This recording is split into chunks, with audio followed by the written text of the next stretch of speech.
Let's think about this, my friends. You open a bank account, and after paying your bills, there's still money left in your account. I know, it might not sound very convincing, but bear with me. Now you have a choice in front of you that will shape the rest of your life. Are you going to throw that remaining money at your debts?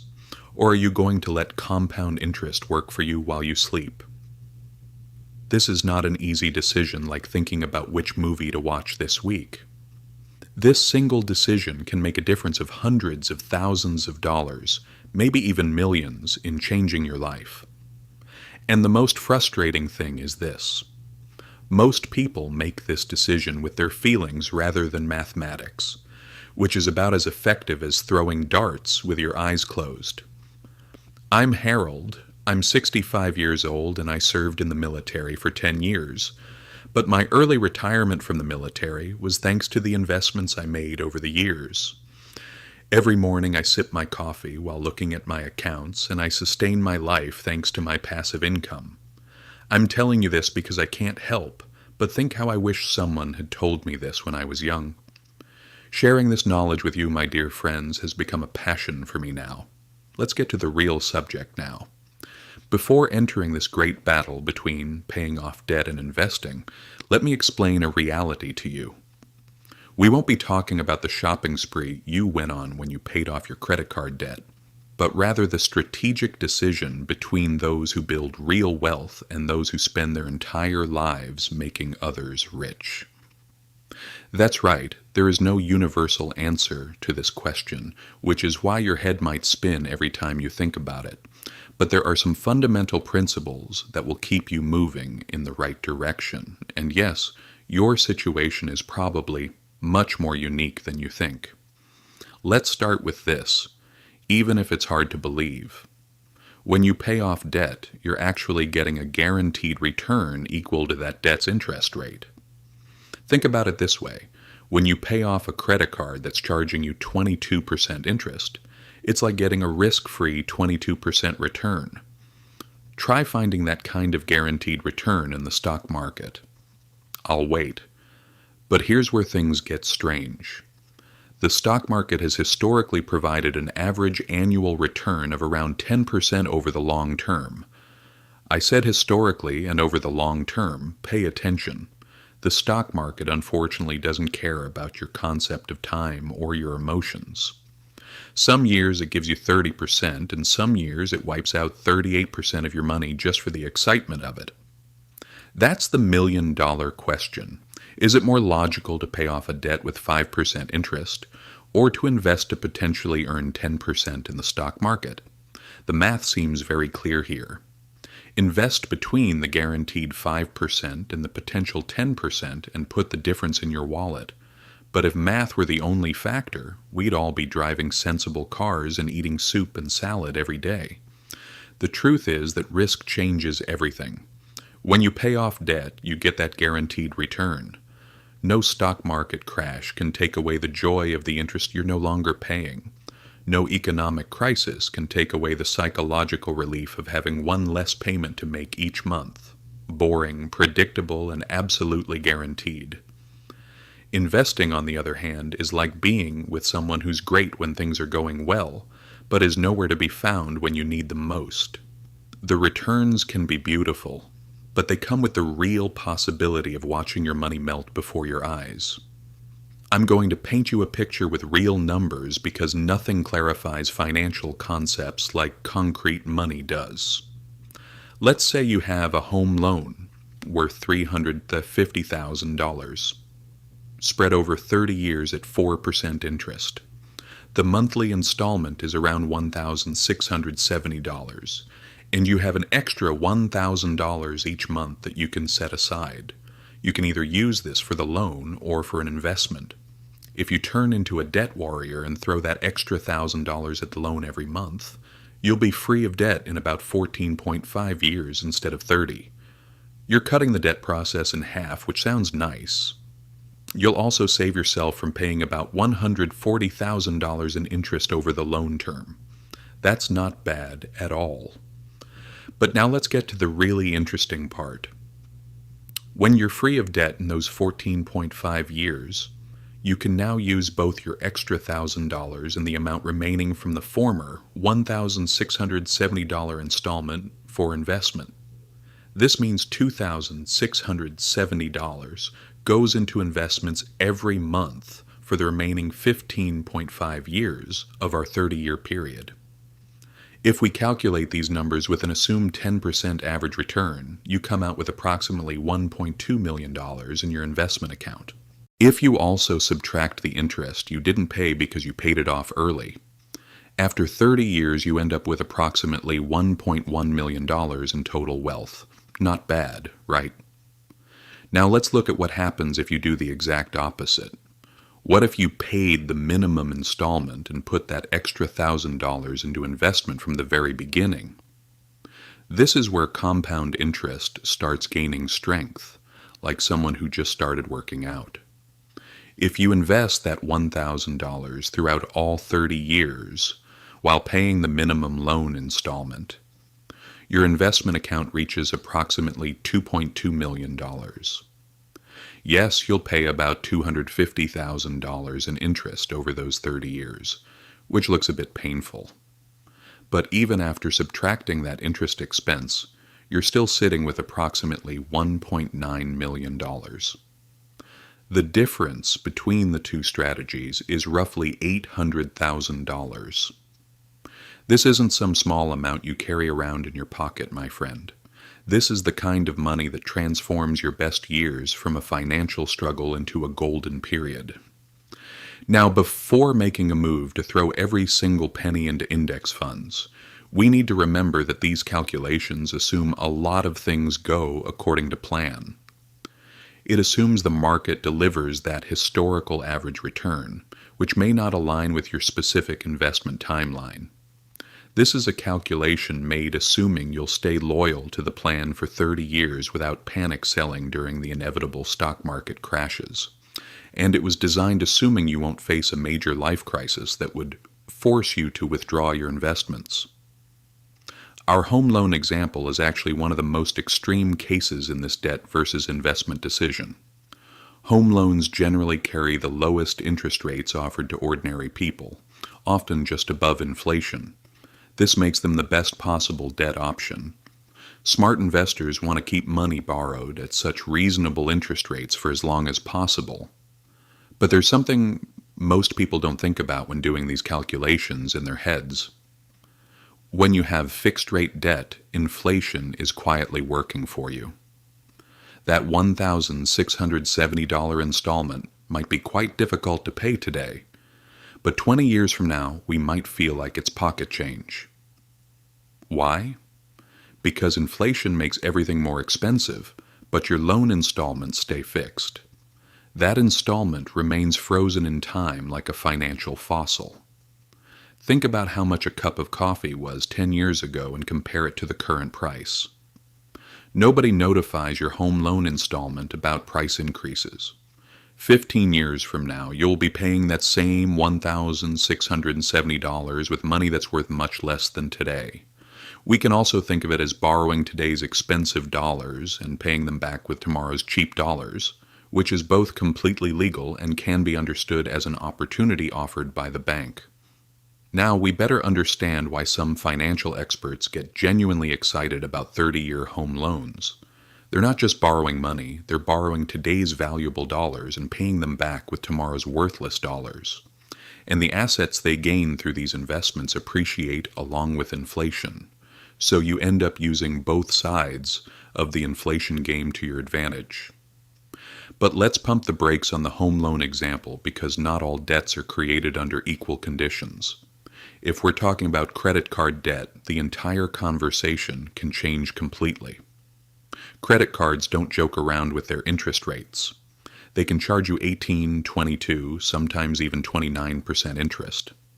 This is essentially legalized financial robbery.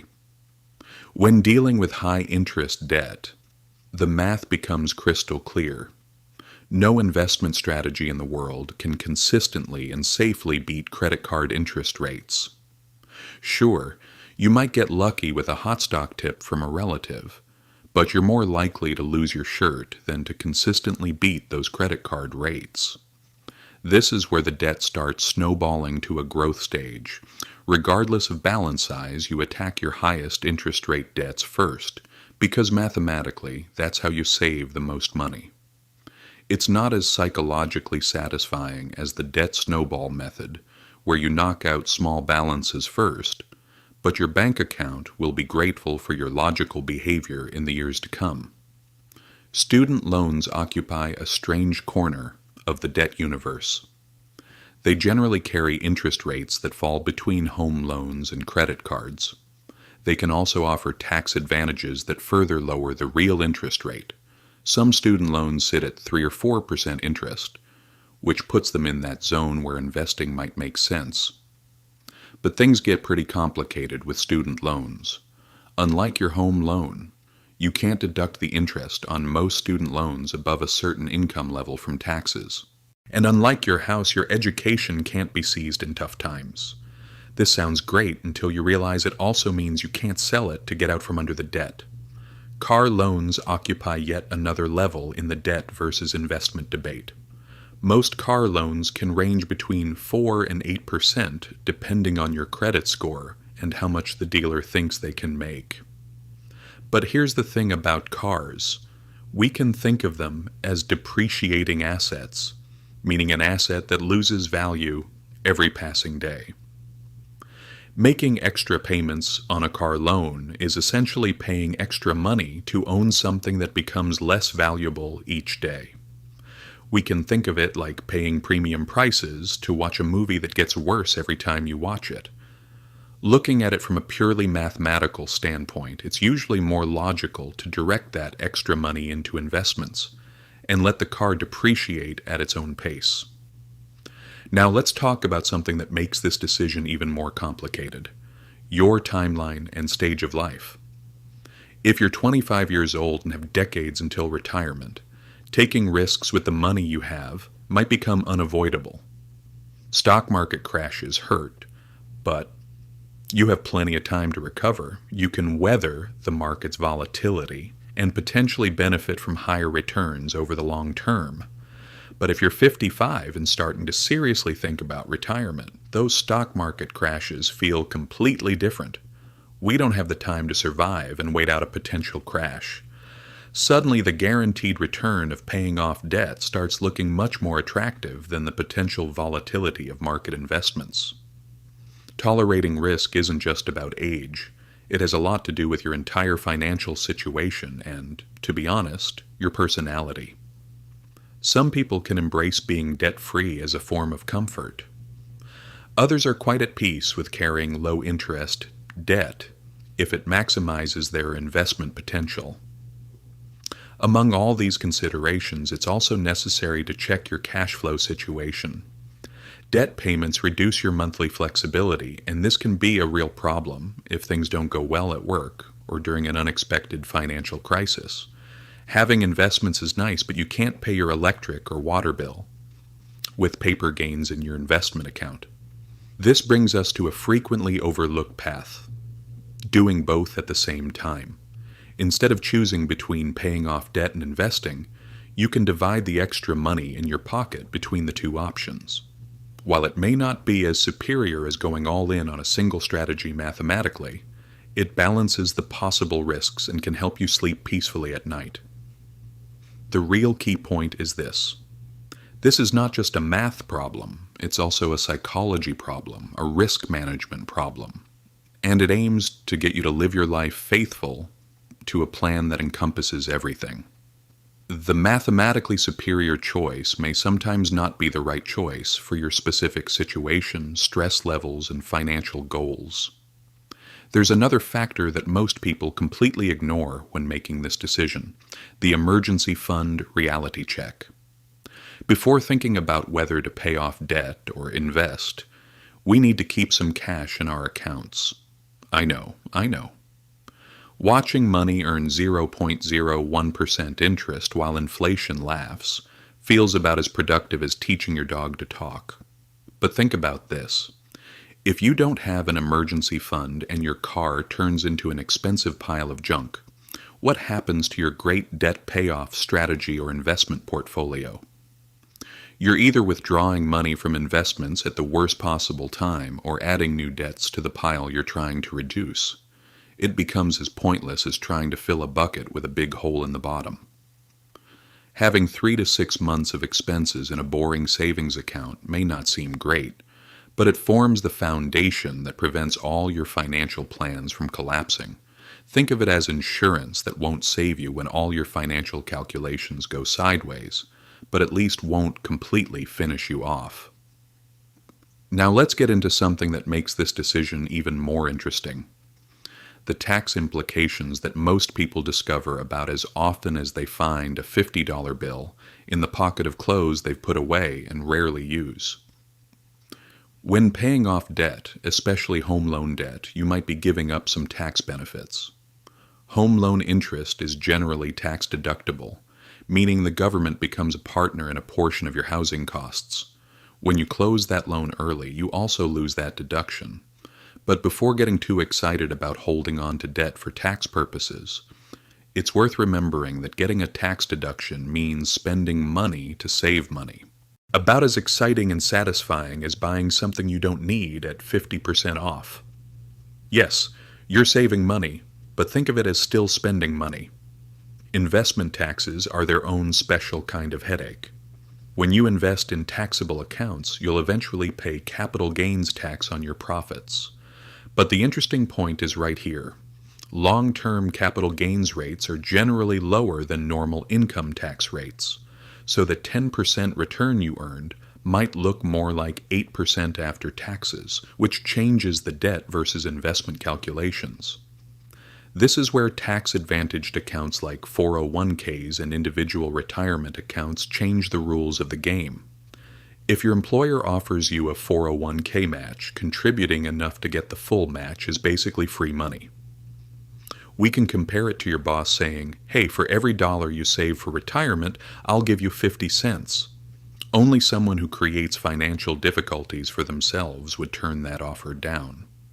Let me talk about something that keeps financial advisors up at night: behavioral psychology and how it destroys perfectly logical financial plans. No matter how many calculations and plans you make, if you don't stay faithful to those plans, all your calculations become meaningless. So above all else, stay faithful to the plan. Some people are natural debt haters. They see that balance and it haunts them like a bad breakup. These people can give up all their potential investments just to sleep without debt hanging over them. Peace of mind has a value that doesn't show up in spreadsheets. Other people can live comfortably with debt as long as the numbers work in their favor. They invest in assets that hopefully earn more than the 4% home loan they're carrying. These are the people who finance their cars at 0% interest and invest the cash they could have used to buy the car outright. Neither approach is inherently right or wrong. It comes down to your personality, your financial situation, and your ability to stay faithful to your chosen strategy no matter what conditions you face. The worst possible outcome is switching strategies every few years, based on stock market performance or whatever financial guru is trending on social media. So here's the conclusion, my dear young friends. Unfortunately, there is no one-size-fits-all answer to the question of whether to pay off debt or invest. The answer to this question depends entirely on your situation, your debt interest rates, and your risk tolerance. Got high-interest debt? Attack it like it owes you money. Low-interest debt? Maybe let it stick around while your investments do the heavy lifting. In either case, stop overthinking it and start doing something. Because the biggest financial mistake is spending so much time planning the perfect strategy that you never actually execute any plan at all.